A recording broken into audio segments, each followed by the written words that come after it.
as a music teacher is probably the most important. Because if you think about it, for most teachers, and I'm sure there are exceptions, but for most teachers, when we get evaluated, it's by a school administrator that most likely has little or zero musical background.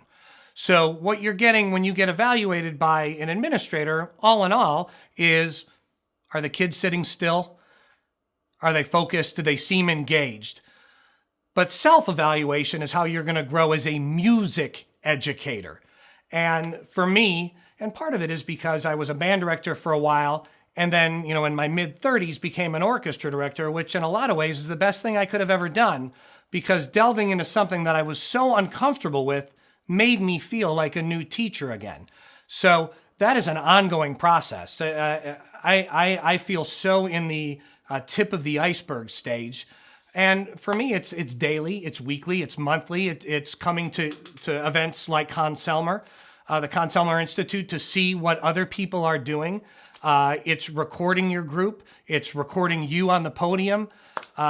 It's a never-ending process. And most of the people I know that are at the tippy top of this, even if they've taught for 40 years, they're still doing that. I don't know if there's ever a finish line for self-evaluation. I would think the finish line for self-evaluation as a music educator is probably the retirement party. But I certainly don't feel like I've gotten to a point. And again, I'm over 20 years in, and I never for a second, like, I got it. I got this. Never. I'm constantly trying to figure out how can I become better. And for me, it's a Dr. Tim saying, to become the best, surround yourself with the best.